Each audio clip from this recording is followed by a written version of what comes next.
하나님 말씀 봅니다. 하나님 말씀 에베소서 2장 1절에서 9절까지 있습니다. 에베소서 2장 1절에서 9절까지 좀 길긴 한데 같이 읽겠습니다. 그는 허물과 죄로 죽었던 너희를 살리셨도다. 그때 너희는 그 가운데서 행하여 이 세상 풍조를 따르고 공중의 권세 잡은 자를 따랐으니 곧 지금 불순종의 아들들 가운데서 역사하는 영이라. 전에는 우리도 다 그 가운데서 우리 육체의 욕심을 따라 지내며 육체와 마음에 원하는 것을 하여 다른 이들과 같이 본질상 진노의 자녀였더니 긍휼이 풍성하신 하나님이 우리를 사랑하신 그 큰 사랑을 인하여 허물로 죽은 우리를 그리스도와 함께 살리셨고 너희는 은혜로 구원을 받은 것이라. 또 함께 일으키사 그리스도 예수 안에서 함께 하늘에 앉히시니 이는 그리스도 예수 안에서 우리에게 자비하심으로써 그 은혜의 지극히 풍성함을 오는 여러 세대에 나타내려 하심이라. 너희는 그 은혜에 의하여 믿음으로 말미암아 구원을 받았으니 이것은 너희에게서 난 것이 아니요 하나님의 선물이라. 행위에서 난 것이 아니니 이는 누구든지 자랑하지 못하게 함이라. 아멘. 지난주에는 하나님의 부르심이 이중적인 부르심이다라고 하는 사실을 두 주에 걸쳐서 살폈습니다. 그래서 하나는 예수 그리스도를 믿어 생명을 얻으라고 하는 이런 생명으로의 부르심이고, 또 하나는 그렇게 생명으로 부르심을 받은 자들이 각자의 그 각자 개인이 고유하게 그 하나님 감당이 자신의 삶의 자리에서 그렇게 하나님 나라의 그 가치를 실현하고 드러내는 그런 삶을 살라고 이렇게 부르신다라고 하는 이중적인 부르심에 대해서 살폈습니다. 그래서 이걸 좀 포괄적으로 말씀을 드렸다라면 오늘과 다음 주에 걸쳐서 이 각각의 부르심을 좀 더 상세히 살펴보도록 합니다. 그래서 먼저는 오늘은 이 일반적인 부르심, 삶으로의 부르심, 이거를 살펴보도록 합니다. 제가 이 책 저자가 이 일반적인 부르심하고 삶으로 그렇게 책 번역을 했던데 생명으로 부르셨다 이렇게 번역을 하는 게 맞는 것 같습니다. 영어로는 라이프인데 이게 삶으로도 번역할 수 있고 생명으로도 번역할 수 있잖아요. 근데 일반적으로 이렇게 그런 첫 번째 부르심은 1차적인 부르심은 생명으로의 부르심을 의미하는 것이기 때문에 삶으로가 아니라 생명으로 이렇게 번역을 하는 게 나을 뻔했어요. 어쨌든 이 저자는 사도가 아니라 이 책의 저자는 이 1차적인 부르심을 구원으로 이렇게 부르시는 것을 일반적인 부르심이다 이렇게 명명을 합니다. 생명으로 죄와 허물로 죽어 있는 자들을 예수 그리스도를 믿어서 생명을 얻으라고 하는 이 부르심을 일반적인 부르심 이렇게 말하는 것이 좀 의아할 수도 있죠. 그죠? 이 특별한 부르심 아니에요? 어떤 면에서? 그런데 왜 이거를 일반적인 부르심이냐 이렇게 말을 하느냐면 이거는 모든 그리스도인들에게 해당되는 부르심이기 때문에 그렇습니다. 그러니까 불신자와 신자를 구분한다면 이건 특별한 부르심이지만 모든 그리스도인들에게 다 해당되는 그런 부르심이기 때문에 일반적인 부르심이다 이렇게 얘기를 한 겁니다. 이렇게 부르심을 받은 자들이 이제 각자에게 주어진 자연적인 은사와 영적인 은사를 가지고 각자의 삶의 자리에서, 일터에서, 직장에서 그렇게 그 사람만이 감당할 수 있는 그런 일들을 하도록 이렇게 부르신 것은 특별한 부르심 이렇게 명명을 하고 있는 거예요. 그래서 오늘은 일반적인 부르심에 대해 살피고 다음 주에는 특별한 부르심, 일토로의 부르심 이거를 살펴보도록 합니다. 어쨌든 모든 그리스도인들은 이렇게 구원으로의 일반적인 부르심을 받아서 하나님 나라에 들어오게 됩니다. 그리고 이렇게 하나님 나라로 들어온 이 사람들은 이제 그냥 그 구원을 주신 것을 감사하면서 그렇게 그냥 이렇게 구원을 누리고 감사하기만 하고 있는 것이 아니라 이제 각자의 삶의 자리에서 하나님 나라를 확장하고 드러내는 일들을 하라고 그렇게 또 부르심을 받습니다. 이중의 부르심이 있는 거예요. 모든 그리스도인들은. 그런데 이 두 번째 부르심, 2차적인 부르심, 일터로의 부르심 이것을 규정하는 게 뭐냐? 일반적인 부르심, 구원의 부르심이 2차적인 부르심을 규정한다라는 것입니다. 이 무슨 말이냐면 우리가 이 일터로의 부르심, 하나님 우리의 삶의 자리에서 각자의 일과 재능과 은사들을 사용해서 하나님 나라를 확장하고 하나님 나라의 그런 특성과 가치관들을 드러내는 이 하나님 나라 문화를 실현하는 이런 일을 하도록 부르심 받았는데 이 일이 가능한 것은 먼저 우리가 일반적인 부르심, 구원의로의 부르심이 있을 때 이런 것이 가능하다라고 하는 말을 의미하는 겁니다.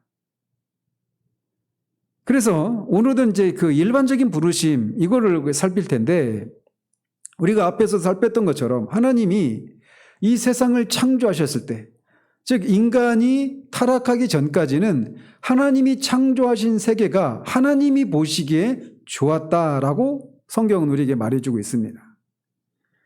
그래서 하나님이 창조하신 그 창조 단계마다 다 하나님이 보시기에 좋았더라 이렇게 말하고 창조의 걸작인 그 마지막 화령정점과 같은 것이 인간의 창조인데 인간의 창조 때 하나님은 심히 좋았다 이렇게 말씀을 하셨습니다. 따라서 이렇게 창조주 하나님이 보시기에 좋았고 심히 좋았던 이 창조 세계는 모든 피조물이 하나님과 관계 속에서 그리고 자신의 그 본연의 그 존재에 맞게 자신의 본연의 그 존재의 조화를 이룬 채 그렇게 존재하고 있었던 것입니다. 그렇지만 인간이 하나님께 반역을 하면서 이 조화가 산산이 조각나고 맙니다. 그래서 하나님과 인간 간의 이 주된 관계가 깨어지게 됩니다. 1차적으로. 그러고 나니까 이 주된 관계, 즉 하나님과 인간의 그 관계가 이게 1차적인 관계고 주된 관계인데 이 관계가 깨지고 나니까 인류의 그런 다른 모든 부차적인 관계들도 같이 영향을 받고 다 산산이 깨지게 되는 겁니다. 그래서 이 반역의 파문은 모든 관계, 모든 피조물로 확대되게 됩니다. 그냥 인간만 타락하고 인간만 죄인이 되고 하나님의 심판 아래 있는 그런 하나님의 저주를 받는 그런 상태로 전락하고 만 것이 아니라 모든 관계, 그래서 인간과 인간 간의 관계, 인간과 피조물과의 관계, 이 모든 관계에 영향을 끼쳤다라는 겁니다. 그래서 그 결과 하나님과의 관계가 깨지면서 인간은 자신의 정체성을 상실하고 말게 됩니다.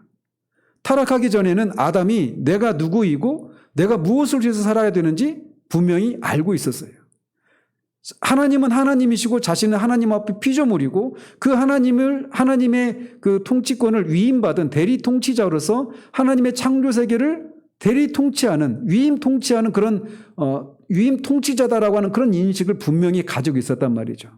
그래서 하나님의 창조 세계를 경작하고 일구는 것을 통해서 하나님의 지혜와 하나님의 아름다우신가 하나님의 그런 조화로움 이런 것들을 드러내서 하나님께 영광을 돌리고 그렇게 하나님을 예배하는 그런 존재로 지음받았다고 하는 분명한 자기 정체성을 알고 있었단 말이에요.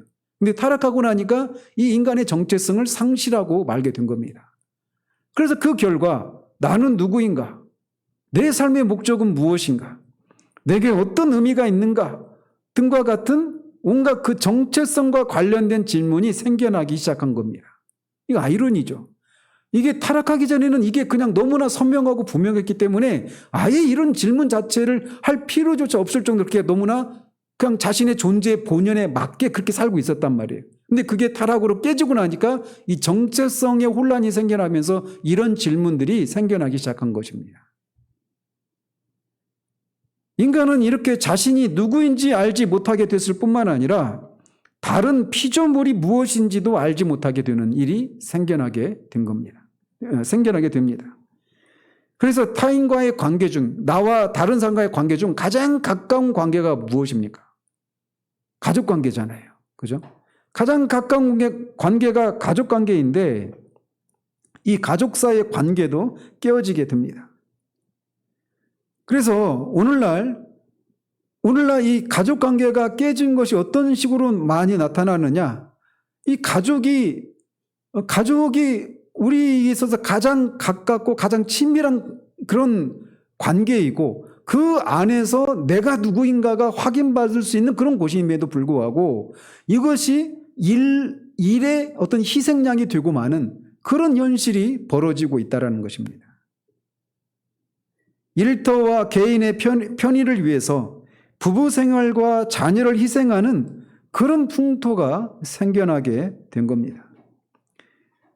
오늘날 우리는 이 저자가 이제 미국 사람이기 때문에 이제 그런 얘기를 하죠. 이 시대 미국은 이 사실을 가장 극명하게 보여준다. 전 세계 많은 사람이 여성은 하나님의 형상을 따라 지음받은 존재라는 사실을 망각하고 말았다.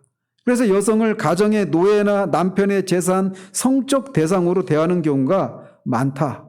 이렇게 진단을 하고 있습니다. 결혼의 신성함과 신비를 가늠과 덧없는 하룻밤 불장난으로 바꾸는 이런 현실이 벌어지게 된 거예요.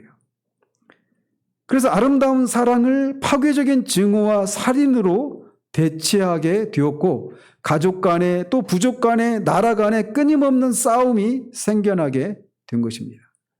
인간이 그 한 타락으로 말미암아 그 타락한 인간 개인에게만 영향을 미친 것이 아니라 이렇게 그 사람과 다른 사람과의 관계, 다른 피조물과의 관계, 이렇게 모든 영역에 인간의 타락이 포괄적으로 영향을 끼치게 되었다라고 말을 하고 있는 겁니다.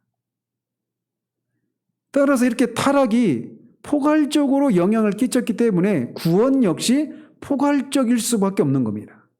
그냥 타락한 인간만 구원해내는 것, 이것이 구원의 목적이 아니라는 거예요. 왜냐? 하나님이 보시기에 모든 것이 좋았거든요. 모든 피조물과의 관계, 인간과 피조물과의 관계, 하나님과 인간과의 관계, 모든 관계가 다 좋았단 말이에요. 그리고 각각이 다 각자의 그 존재, 창조의 그 목적에 맞게 그 자리를 다 지키고 있어서 그 모든 것이 조화롭고 하나님 보시기에 심히 좋았던. 근데 이게 타락으로 인해서 그 모든 것들이 영향을 미쳤기 때문에 구원 역시 이 모든 것들을 회복하는 것이어야만 한다는 것입니다. 그래서 구원 역시 포괄적이어야 하는 거예요. 그래서 구약에서 이런 구원을 즉 포괄적인 그 구원을 가장 잘 표현하는 단어가 있다라면 평강이라고 하는 단어입니다. 히브리어로 샬롬이라고 하죠. 그 신약에서는 이거를 구원이라고 이렇게 표현합니다. 그래서 새 성경 사전에 보면 옛날에 그 새 성경 사전을 윤인성 집사님이 그 출판사에 계실 때 제가 이 책을 샀습니다. 통해가지고 할인가로. 준비하면서 그 생각이 나더라고요. 근데 이 새 성경 사전에 보면 구약의 이 평강이라는 단어가, 샬롬이라고 하는 단어가 얼마나 포괄적인 의미가 있는가를 잘 설명해 주고 있어요. 그 샬롬이라고 하는 단어를 어떻게 해석을 하고 있냐면 온전함, 건전함, 안녕. 그래서 한 사람이 다른 사람의 안녕을 구하거나 위하여 기도할 때, 또 한 사람이 다른 사람과 조화나 화합을 이룰 때, 한 사람이 성이나 나라가 잘 되기를 구할 때, 이 단어가 사용된다라는 겁니다. 그리고 물질적인 번영이나 육신의 안전을 의미하기도 합니다. 이 단어가. 그리고 또 영적인 안녕을 뜻하기도 해요. 이 같은 평강은 악을 멀리하며 의와 진리와 함께한다. 이렇게 정의를 내립니다. 그 샬롬이라고 하는 단어가 단지 그냥 그 건강하고 물질의 뭐 한 가지 어떤 안녕의 문제만이 아니라 모든 관계들 속에서의 그런 조화와 그런 안녕, 화평을 이루는 것, 의와 거룩함, 죄로부터 멀어지고 의와 거룩함의 상태를 유지하는 것, 그리고 영적인 안녕, 이 모든 것들을 다 포괄하는 단어가 샬롬이라고 하는 단어예요. 샬롬이라고 하는 단어가 굉장히 포괄적이죠. 그리고 구원 역시 신약에 있어서 이 샬롬에 해당되는 단어가 헬라어로는 에이레네라고 하는 단어입니다. 그런데 이 구약의 의미를 샬롬이라고 하는 이 평강이라고 하는 단어를 담고 있는 신약의 단어가 있다라면 그게 구원이라고 하는 단어예요. 구원. 그래서 신약에서는 이 평강을 뜻하는 헬라어가 구약의 의미를 충분히 담고 있고 대부분 영적인 함의를 지니고 있습니다.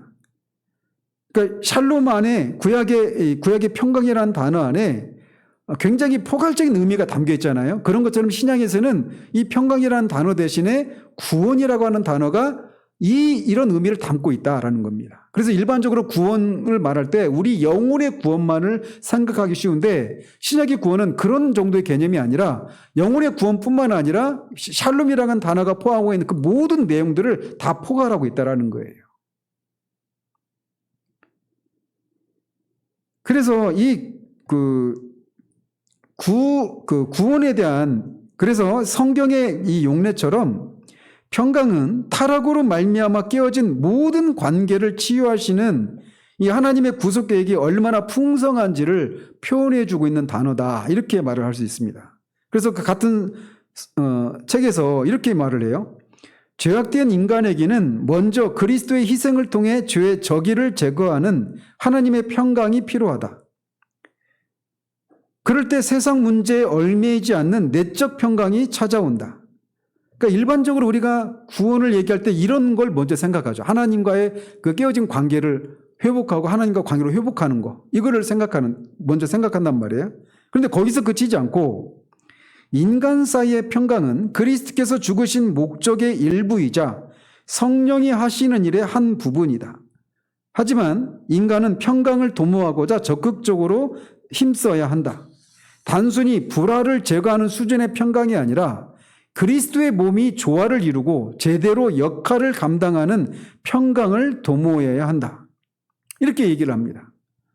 그래서 죄의 문제와 그 결과가 포괄적인 것처럼 그 죄의 문제를 해결하기 위한 하나님의 해법 역시 이 죄로 인해서 영향을 받은 모든 것들을 다 아우르는 해결법이어야 한다라는 거예요. 그래서 골로새서 1장 19절 20절에서 이렇게 말씀하고 있는 겁니다. 아버지께서는 모든 충만으로 예수 안에 거하게 하시고 그의 십자가의 피로 화평을 이루사 만물 곧 땅에 있는 것들이나 하늘에 있는 것들이 그로 말미암아 자기와 화목하게 되기를 기뻐하심이라, 이렇게 말합니다. 그래서 우리가 일반적으로 왜 예수님이 십자가에 죽으셨습니까? 라고 질문하면 뭐라고 대답합니까? 우리의 죄를 구원하시기 위해서요, 이렇게 말을 하잖아요. 이게 틀린 대답은 아닙니다. 그런데 골로새서 1장 19절 20절에 따르면 예수님이 십자가에 죽으신 것이 단지 이것만을 위해서 죽으신 것이 아니다라고 말을 하고 있는 거예요. 땅과 하늘에 있는 모든 만물이 하나님과 화목을 이루도록 위해서 예수님이 십자가에서 죽으셨다, 이렇게 말을 하고 있단 말이죠. 그 모든 만물에는 우리 인간도 있는 겁니다. 그러니까 우리 영혼의 구원만을 위해서 죽으신 것이 아니라는 거예요. 그런데 우리가 흔히 이것만 강조하는 경향이 있다는 겁니다. 그러니까 이 그리스도를 믿고 구원받은 신자들의 삶이라고 하는 것을 처음부터 말씀드렸던 것처럼 지극히 하나님과 우리와의 관계, 우리가 도덕적으로 더 선해지고 거룩해지고 이런 어떤 개인적인 경건 생활 위주의 이것만 신앙생활이라 이렇게 규정하는 이런 생각이 바로 이런 것에서 나오는 거예요.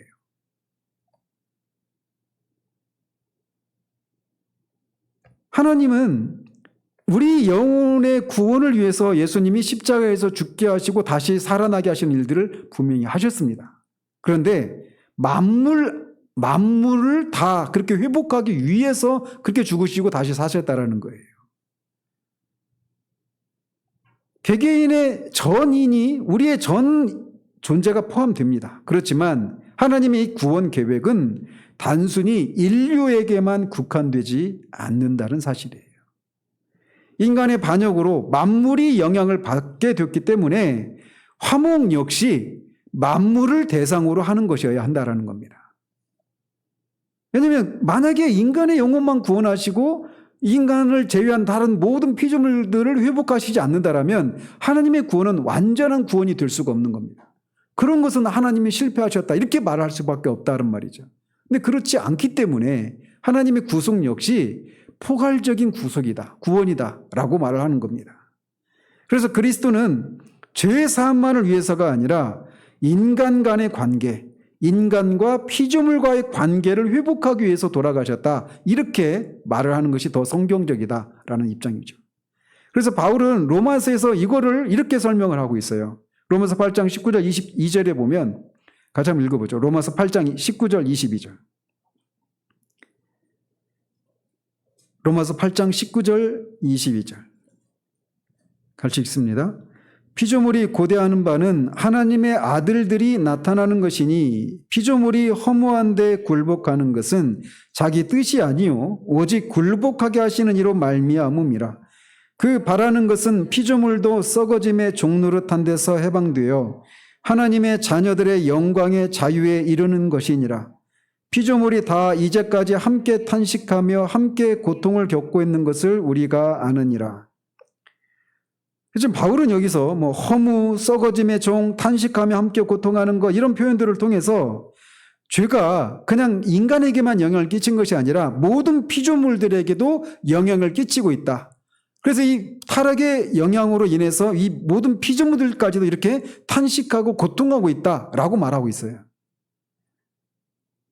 그러면서 또 고대하는 바 해방되어 영광의 자유에 이르는 이런 표현들을 통해서 장차 오게 될 그 구속을 이 피조물들이 기다리고 있다라고 하는 것을 말해주고 있는 겁니다. 이것을 통해서 말해주고 있는 건 뭐냐? 하나님의 이 큰 계획, 타락으로 인해서 망가진 모든 하나님의 창조 세계를 회복하기 위한 하나님의 이 큰 구속의 계획은 모든 피조물을 아우르는 것이다 라고 하는 것을 말해주고 있는 거예요. 그래서 가장 중심에는 인간과 하나님과의 관계 회복 이게 있다라면 그 주변을 둘러싸고 있는 것은 우리 자신이 죄로 인해서 우리가 여전히 타락했잖아요. 그 타락의 결과 이것들을 회복하는 이 문제가 그 주변에 둘러싸여 있고 가장 바깥 원에는 우리와 피조물과의 관계를 회복하는 것. 이런 모든 것들을 회복하는 것이 하나님의 구속계획의 큰 그림이다라는 거죠. 그래서 에베소서 우리가 오늘 읽었던 이 에베소서 2장 1절에서 9절까지 해서 바울은 인간이 죄로 인해서 처한 공경과 그것에 대한 하나님의 해법, 즉 구원에 대해서 이 본문을 통해서 설명하고 있습니다. 제가 이 본문을 오늘 다 설명할 수는 없어요. 그런데 여기서 지금 사도가 말하고 있는 것은 구속받지 못한 인간의 상태를 묘사하고 있는 그런 묘사들을 좀 우리가 주목할 필요가 있습니다. 거기서 뭐라고 말을 하냐면 허물과 죄로 죽었던 너희 이렇게 말하고 있어요. 이 시제도 굉장히 중요합니다. 우리가 뭐 기도할 때도 그런 표현하잖아요. 우리가 허물과 죄로 영원히 죽을 수밖에 없는 우리 이렇게 얘기하잖아요. 근데 우리는 죽어 있습니다. 성경적인 의미는. 허물과 죄로 우리는 죽어 있는 상태예요. 그래서 죽어 있으니까 스스로 우리가 살릴 수가 없죠. 그렇기 때문에 전적으로 구원은 하나님의 은혜로만 가능하게 되는 겁니다. 우리 안에서는 죽은 자들이 스스로 무엇인가를 할 수가 없단 말이에요. 그래서 회개에 대해서도 그렇고 거듭남에 대해서도 그렇고 이런 얘기를 자꾸 말씀드리는 게 바로 그런 상태인 겁니다. 우리 인간이 그런 상태이기 때문에. 그런데 그렇게 우리 스스로는 우리를 살릴 수 없는 그런 절망적인 상황 가운데 있을 때 긍휼이 풍성하신 하나님이 그 큰 사랑을 인해서 우리를 살리셨다라고 사도가 여기서 말하고 있는 거예요. 즉 우리가 영적으로 죽어서 우리 자신을 스스로 구원할 수 있는 능력이 전혀 없을 때도 하나님이 우리를 먼저 사랑하셔서 그분의 아들을 보내서 우리를 위해서 죽게 하셨고 우리를 위해서 부활하게 하셨다라고 말하고 있는 겁니다. 자, 이런 의미에서 보면 그리스도가 우리를 위해서 죽으시고 우리를 위해서 부활하셨기 때문에 우리의 구원은 그리스도가 십자가에서 이미 완성하셨다 이렇게 말할 수가 있죠. 그런데 대체 이제 우리의 구원은 이미 십자가에서 이미 그리스도가 이루어 놓으셨어요. 그런데 우리가 구원받았다라고 말할 때 받은이라고 하는 이 말이 어떤 걸 의미하는가라는 겁니다. 구원이라고 하는 말이 뭘 의미하는가라는 거예요. 그래서 앞에서 평강이라고 하는 단어가 이 포괄적인 의미가 있다라고 말했던 것처럼 구원 역시 같은 의미가 있다라는 것입니다. 그래서 우리가 이 구원받은이라고 하는 단어가 일반적으로는 우리 개인의 영혼 구원을 뜻합니다. 그리고 우리가 흔히 구원받았다라고 말할 때 바로 그것을 의미하고 그것을 염두에 두고 말을 하는 거예요. 그런데 신약에서 이 구원이라고 하는 단어가 의미하는 것은 훨씬 더 포괄적인 의미가 있다는 겁니다. 영혼 구원만이 아니라는 거죠. 그걸 포함하지만 말이죠. 그래서 신약에서 이 구원이라고 하는 단어, 이게 헬라어로 소조라고 하는 단어인데 이 단어는 상한 것을 치유하고 더러운 것을 정결하게 한다. 그런 의미로 사용되기도 합니다. 그리고 안전하고 건강하게 지켜준다. 이런 의미도 있고 위험과 파멸에서 건져준다는 그런 의미도 있고 질병으로부터 고통받는 사람을 건강하게 회복시킨다라고 하는 그런 의미도 있는 겁니다.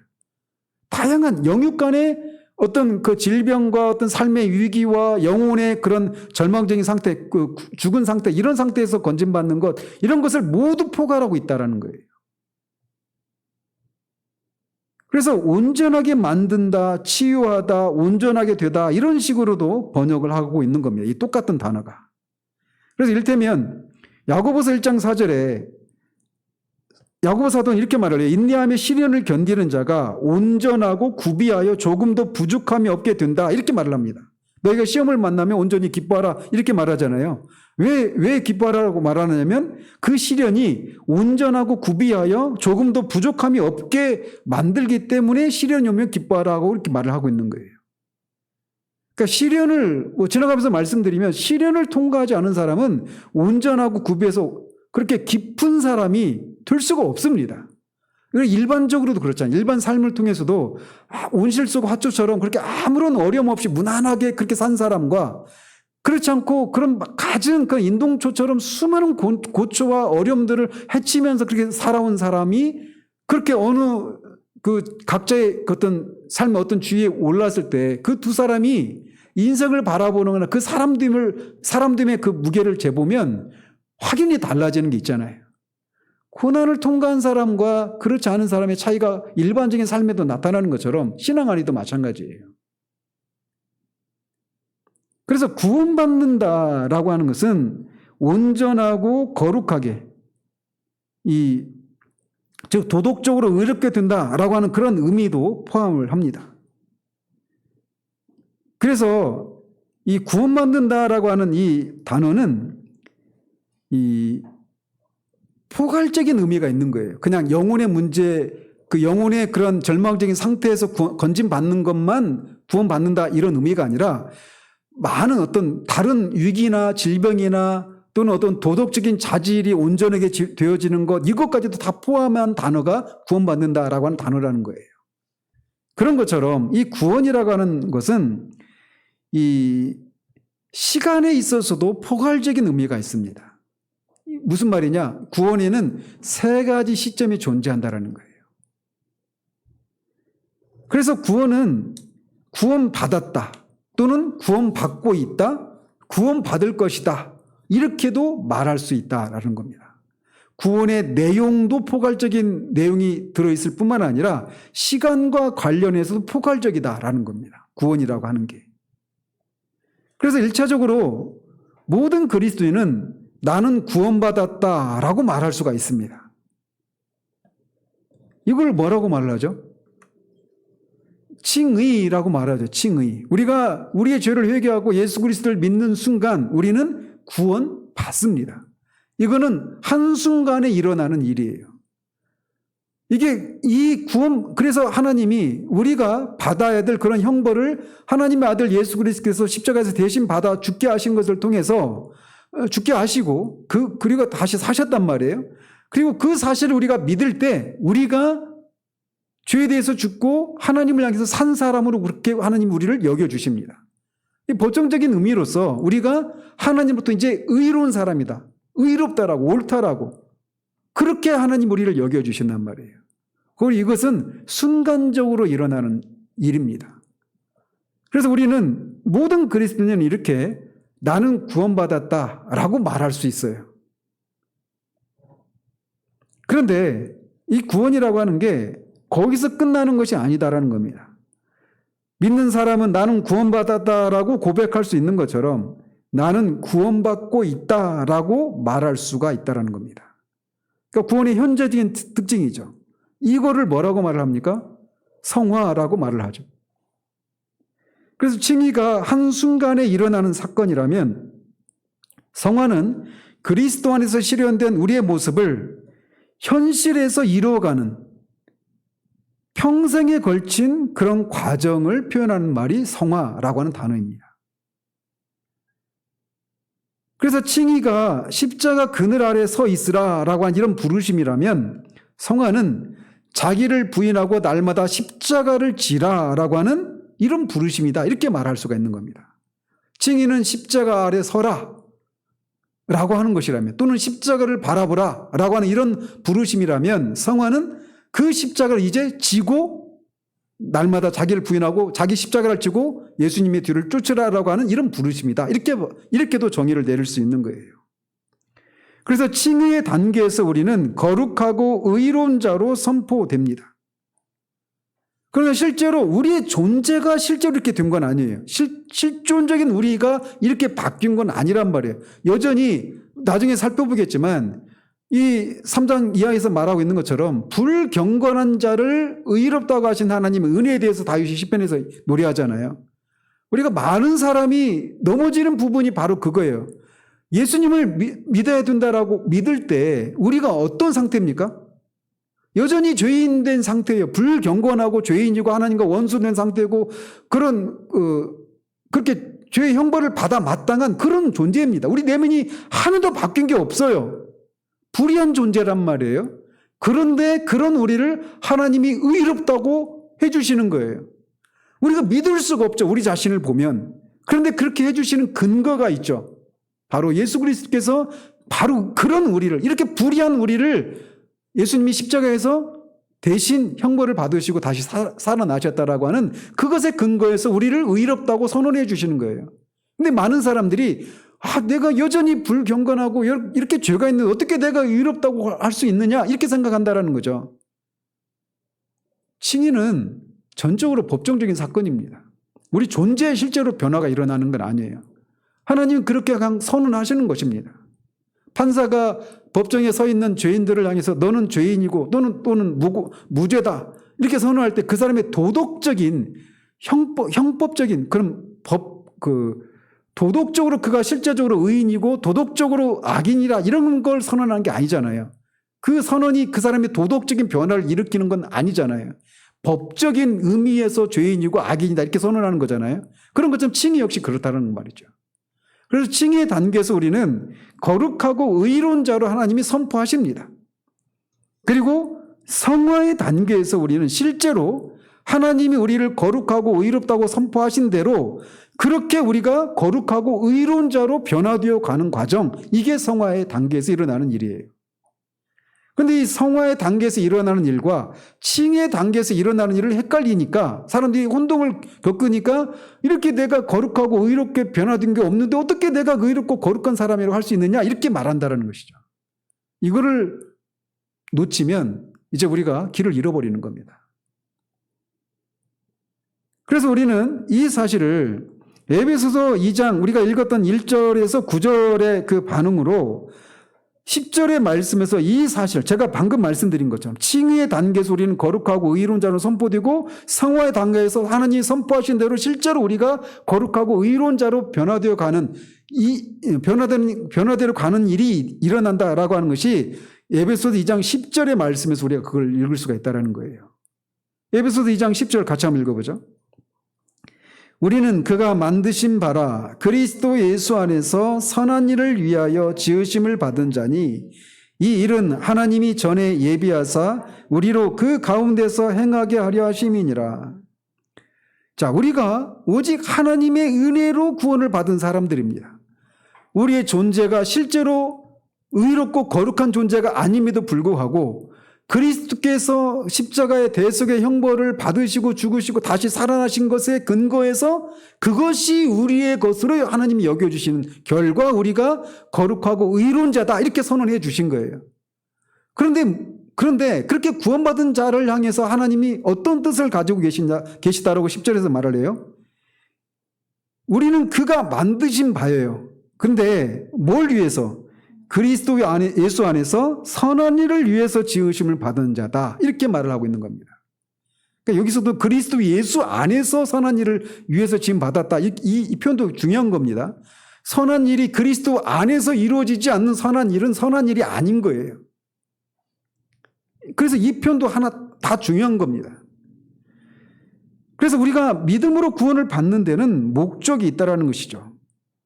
우리는 하나님이 이 세상의 기초를 놓으실 때부터 우리를 위해서 예비하신 선한 일을 행하도록 하기 위해서 구원을 받은 것입니다. 그 일이 뭘까요? 창조의 목적으로 거슬러 올라가는 거예요. 궁극적인 목적이.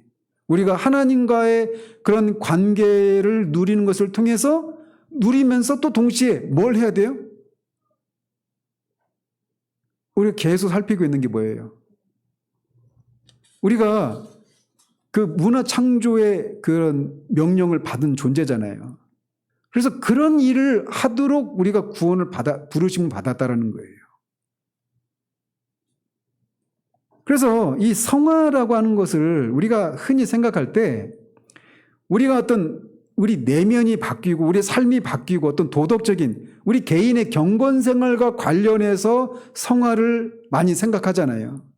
그런데 이 성화라고 하는 것이 이런 개인적인 차원에서만 머무는 게 아니라는 겁니다. 창조의 목적을 생각할 때 말이에요. 이게 너무나 논리적이잖아요. 그죠? 창조하신 것이 그냥 우리가 하나님과의 관계를 누리면서 그냥 이 땅을 살아가도록 하는 것이 전부가 아니란 말이에요. 우리가 문화 창조의 명령을 받은 존재란 말이에요. 문화 명령을. 그런 것처럼 근데 타락으로 인해서 그게 깨졌잖아요. 그런데 그런 우리를 구속하셨을 때 타락이 모든 것에 영향을 미쳤잖아요. 그런 것처럼 구원받은 우리가 이제 그런 죄의 영향 아래에 있는 그 모든 것들을 개혁하고 새롭게 하는, 그래서 그 속에서 하나님 나라의 가치를 드러내고 하나님 나라를 확장하는 그런 일들로 우리가 부르심을 받았다라는 겁니다. 그냥 단지 죄 사함 받고 영생을 누리도록 하는 개인적인 영혼의 구원의 차원에서만 우리가 건진받은 것이 아니라 이거를 우리가 기억을 해야 돼요. 그래서 안토니 후크마라고 하는 그 개혁주의 그 신학자가 그 구원론에서 얘기하는 게 성화의 사회적인 측면을 강조하는 이유가 바로 거기 있는 겁니다. 근데 우리 신앙생활이 그런 영역에서 굉장히 그런 것들에 생소한 생각을 갖고 있잖아요. 마치 그것은 앞에서 우리가 몇 달 전에 벌써 살핀 것처럼 어떤 그 자유주의 진영에 있는 사람들이나 사회개혁과 뭐 사회변혁 이런 것들을 얘기하는 것이라고 하는 그런 근본주의적인 생각이 우리 안에 있잖아요. 근데 안토니 후크마는 칼빈 신학교의 조직신학 교수입니다. 제가 알기로. 굉장히 개혁주의적인 분이에요.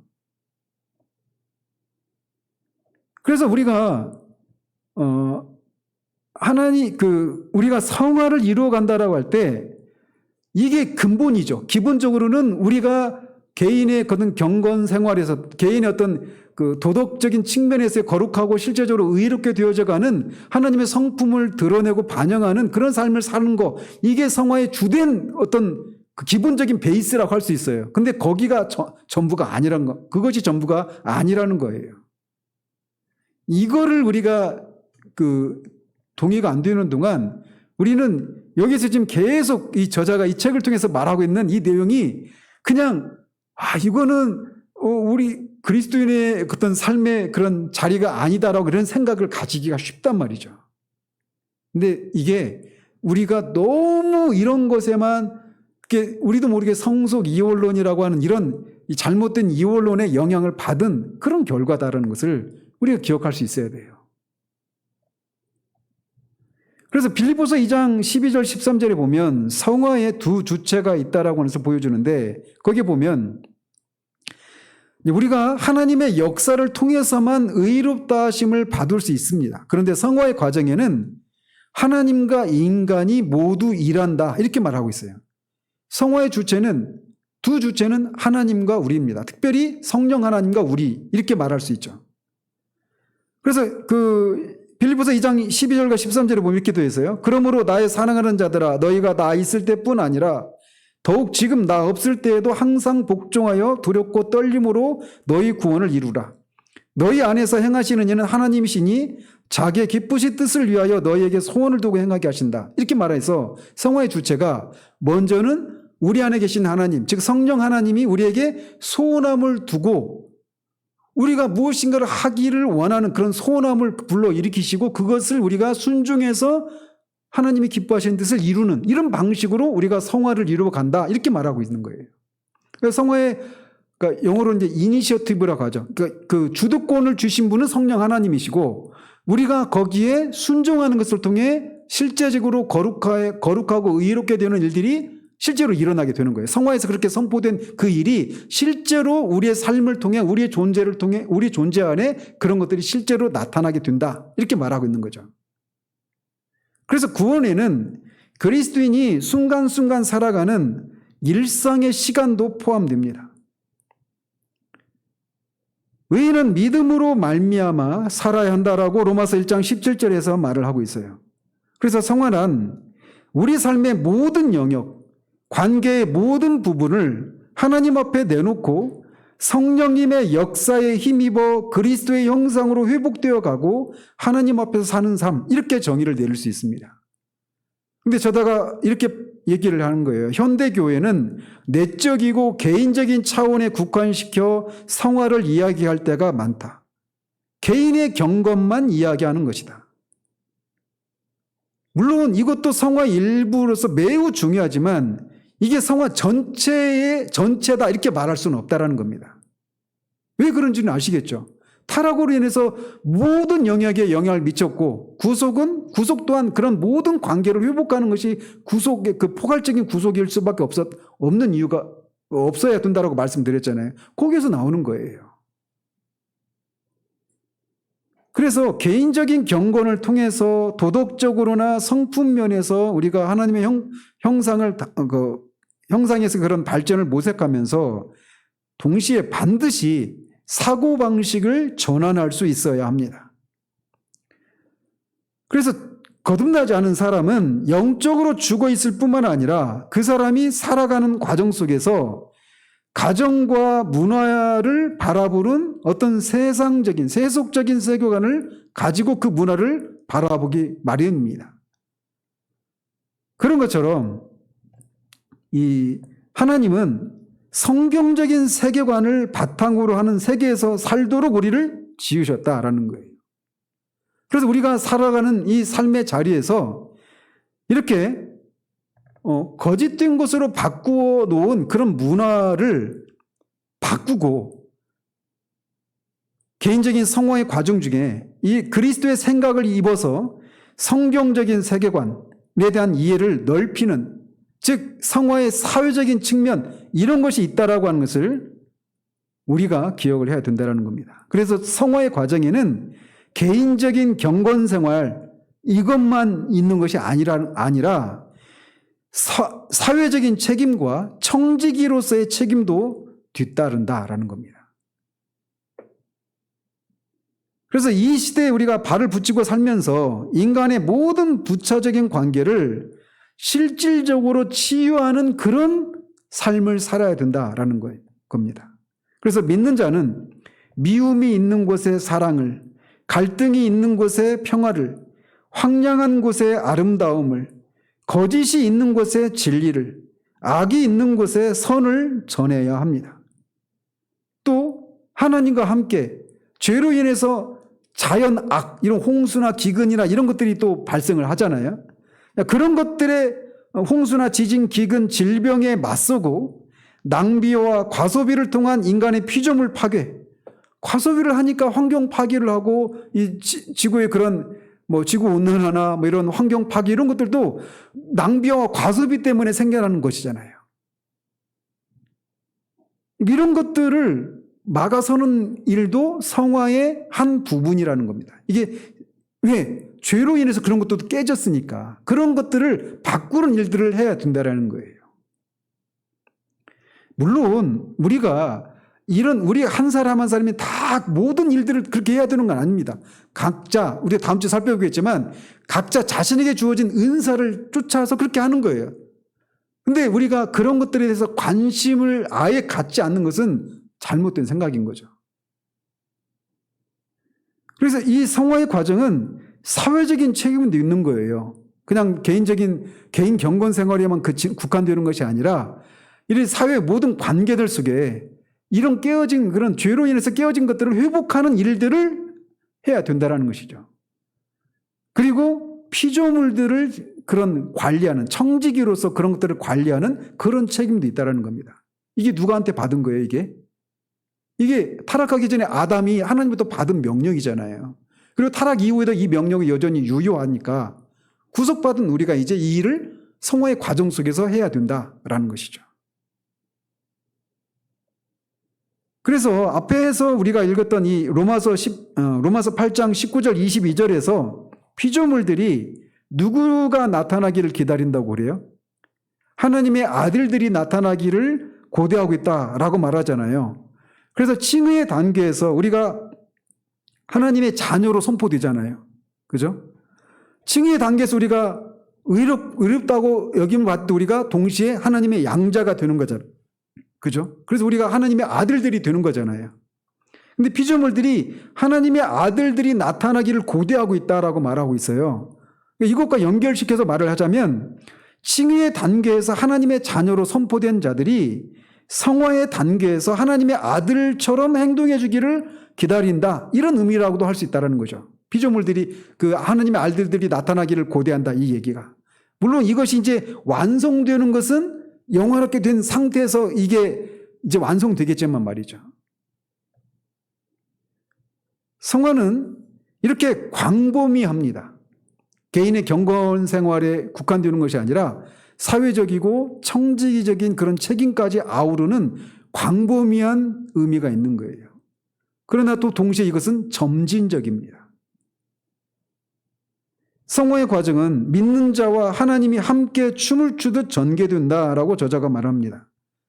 그래서 하나님이 춤을 리드해 갈 때 거기 이제 따라가는 것 같이 이렇게 이제 묘사를 해요. 성령께서 우리에게 소원함을 도구 행하실 때 우리가 거기에 이 춤을 리드하는 사람의 그 리드를 받아서 이렇게 따라가는 것처럼 그렇게 성화는 그렇게 이루어진다 이렇게 얘기를 합니다. 그래서 우리는 먼저 어둠에서 빛으로 부르심을 받았습니다. 그리고 그 다음에 우리에게 요구되는 건 뭐냐? 빛 가운데 행하라 라고 요구하고 있는 거예요. 그래서 하나님이 사랑이시지 않습니까?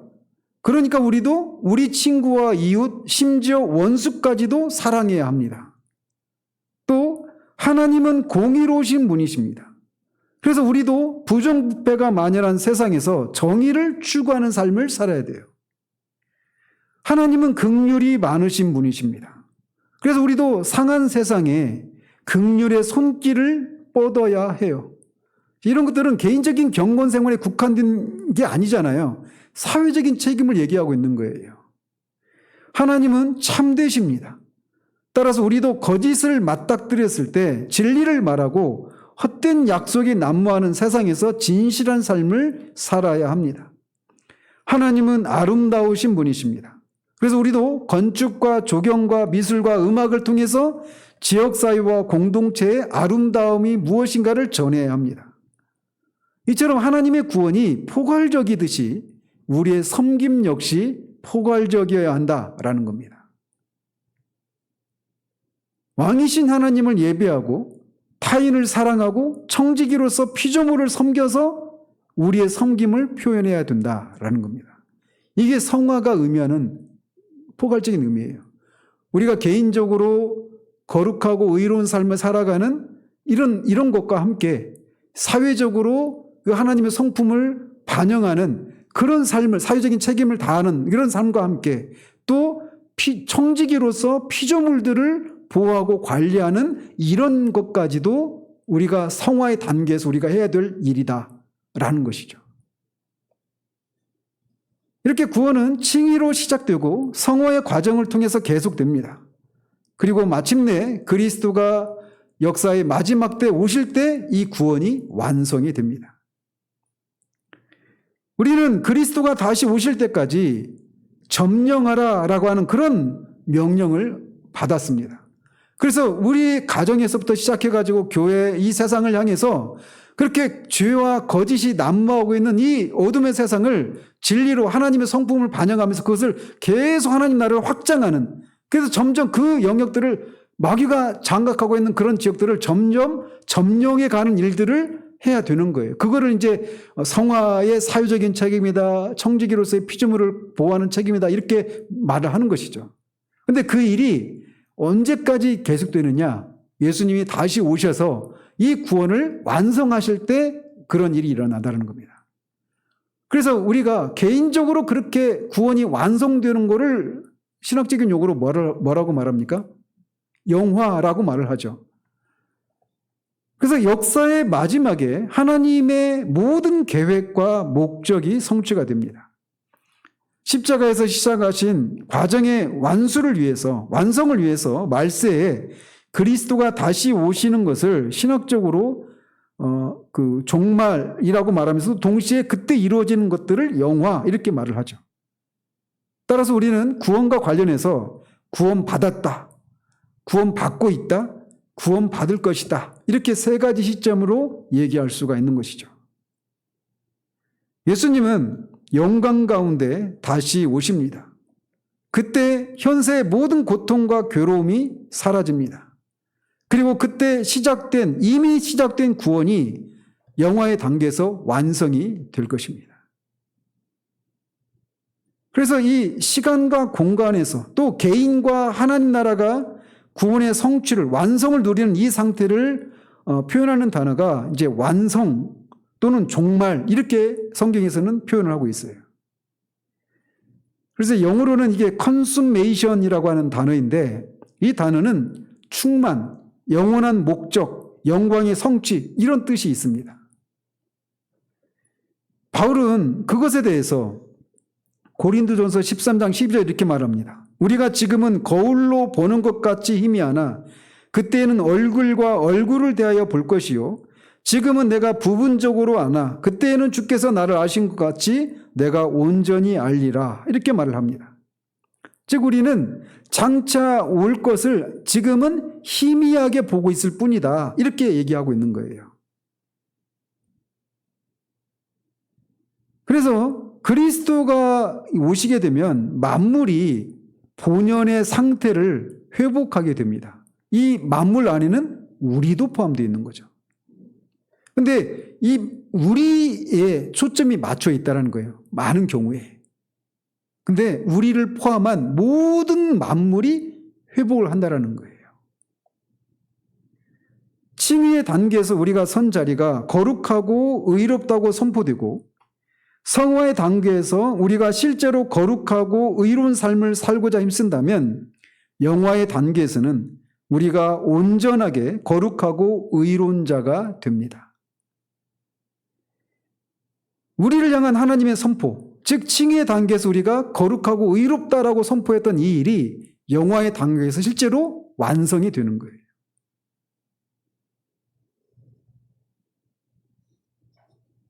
이것이 완성되리라고 하는 것을 우리로 하여금 확신할 수 있도록 하기 위해서 하나님이 교회에게 주신 것이 있습니다. 그게 뭐냐면 에베소서 1장 13절 14절에서 말하고 있는 것처럼 성령의 인치심과 보증이라는 겁니다. 성령으로 인치시고 성령으로 보증하셨다는 거예요. 장차 그리스도가 오셔서 이 구원이 완성될 것, 우리 개인의 완성뿐만 아니라 모든 피조물이 그 완성되는, 그래서 모든 것이 다 원래 본연의 그 상태에서 충만한 상태, 그러니까 타락하기 전의 상태로 회복되는 정도가 아닙니다. 그걸 어떻게 알 수 있어요? 그 창조된 세계를 뭐라고 말을 해요? 새 하늘과 새 땅이라고 말을 하잖아요. 그렇다고 해서 이게 과거와는 완전히 절연된 상태, 단절된 상태는 아니죠. 그래서 그거를 이제 그 잘 표현한 그 소설이 있다고 그랬잖아요. 그 C.S. 루이스의 그 소설에 보면 그 사람들이 그 어디를 막 갔더니 막 엄청 아름다운 막 그런 것을 봤잖아요. 근데 어디서 많이 본 것 같아. 보니까 영국 땅이었다 이렇게 얘기하잖아요. 지난주인가요? 지난주에 얘기했잖아요. 그죠? 책 제목이 지금 기억이 안 나는데. 말씀을 전한 제가 기억이 안 나는데 들은 여러분이 기억나는 걸 기대하는 건 좀 제가 무리라고 생각해요. 자, 어쨌든 바울은 이렇게 구원의 과정이 완성된다라고 하는 약속을 인치심과 보증이라고 하는 것을 통해 그렇게 표현을 하고 있습니다. 그것을 통해서 반드시 그 약속하신 것이, 구원의 약속이 성취될 것이라고 하는 것을 말해주고 있는 거예요. 그래서 빌립보서 1장 6절에서는 이렇게 얘기를 하죠. 너희 안에서 착한 일을 시작하신 이가 그리스도 예수의 날까지 이루실 줄을 우리가 확신한다라고 말이죠. 이거 확신할 수 있는 근거가 뭐라고요? 성령의 인치심과 보증. 보증은 말 그대로 그러니까 보증금입니다. 이건 나중에 그 잔금을 반드시 치르겠다라고 하는. 그래서 이 바울은 우리 구원에 착한 일을 시작하신 하나님께서 이제 그리스도가 다시 오셔서 그 구원이 완성될 때까지 하나님이 시작하신 그 일을 계속하실 능력과 의지가 있다라고 이렇게 확신을 하고 있는 겁니다.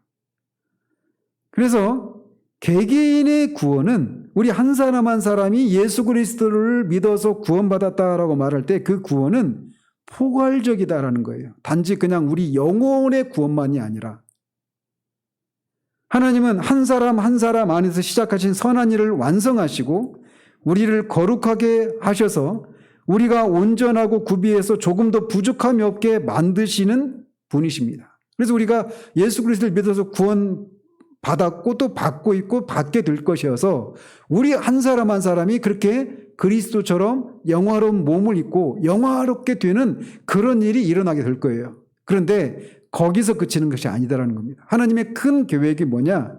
모든 만물을 회복하는 거라는 거예요. 그분은 모든 만물을, 그리스도인 개개인의 전부를, 또한 모든 관계를 회복하시고 싶어 하시는 분이시다라는 겁니다. 근데 그 일이 언제 일어나느냐? 완성되느냐? 예수님이 다시 오실 때. 그분이 그분의 나라와 함께 다시 오실 때 만물이 온전히 회복이 됩니다. 왕이 다시 오실 때 그분의 나라가 완성이 됩니다. 지금 이 땅에서 우리는 하나님의 은혜와 능력에 힘입어서 삶의 모든 영역에서 실질적인 치유가 일어나게 해야 합니다. 예수님이 다시 오실 때 하나님 나라가 모든 영광 가운데 절정에 이릅니다. 그 절정 안에는 우리도 포함되죠. 우리 개인의 영화도. 그런데 이 모든 만물이 다 그렇게 된다라는 거예요. 그리스도는 오셨습니다. 그러나 떠나셨고 다시 오십니다. 왕이 오셨고 또 다시 오십니다. 그래서 예수님이 오심으로 말미암아 그분의 나라는 장차 올 것이지만 이미 지금 이곳에 존재합니다. 안 보이죠? 근데 그 나라가 어떻게 드러날 수 있어요?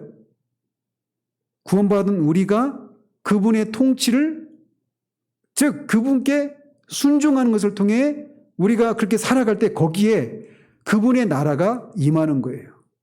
그러니까 우리가 구원받은 우리가 성령의 그런 인도하심과 그리스도의 통치에 순종하면서 그렇게 하나님의 성품과 가치를 우리 개인의 삶에서 또는 사회적인 영역에서 피조물과의 관계 속에서 그렇게 드러내면서 살 때 그곳에서 계속 하나님의 나라가 확장이 되어져 가는 겁니다.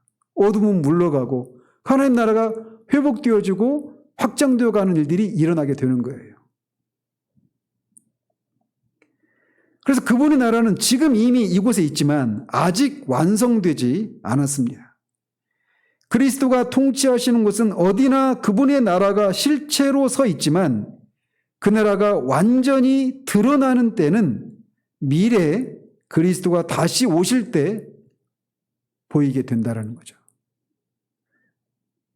그 나라는 지금 이곳에서 시작되었고 미래의 모든 영광 가운데 온전히 임하게 됩니다.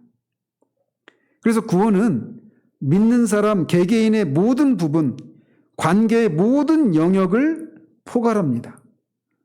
그리고 삶의 과정과 현재, 미래를 모두 아우르는 겁니다.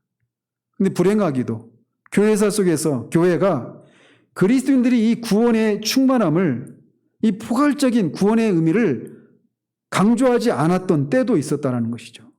구원을 단지 한두 가지 요소만 강조하느라고 나머지를 간과하는 일을 범했다라는 거예요.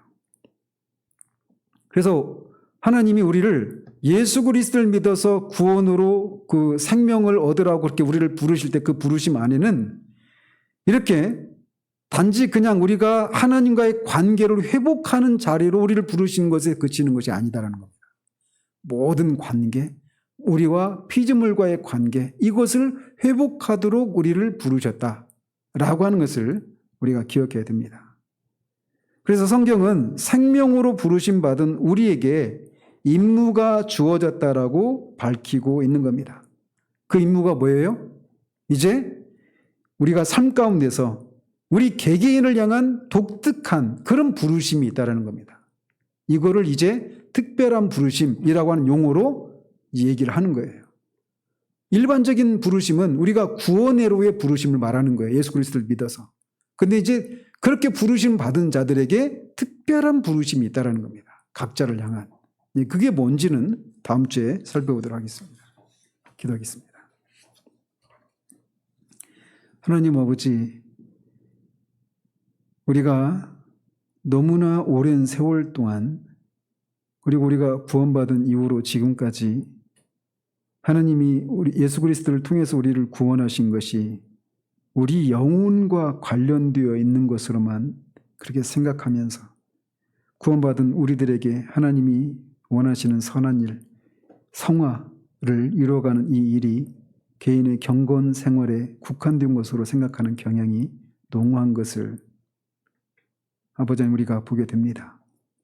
그러나 타락이 하나님과 우리와의 그 주된 관계에만 영향을 미친 것이 아니라 우리와 인간과 인간 사이에도 또 인간과 피조물들과의 관계에도 영향을 미쳤듯 구원 역시 그렇게 포괄적일 수밖에 없음을 우리가 생각할 때 우리가 구원받은 것은 하나님과 우리와의 관계의 차원에서만 구원을 생각해서는 안 됨을 보게 됩니다. 그런 측면에서 우리가 성화의 사회적인 측면과 청지기로서의 책임, 이것이 우리가 있다는 사실들을 알고 그 자리에서 우리가 각자 독특하게 우리에게 요구하시는 그 삶이 무엇인가, 이거를 분명히 알고 거기에 순종해 나가는 것을 통해 하나님의 통치 현실을 드러내는 그런 우리들이 될 수 있도록 하나님 우리에게 빛을 허락해 주시기를 원합니다. 예수 그리스도 이름으로 기도합니다. 아멘.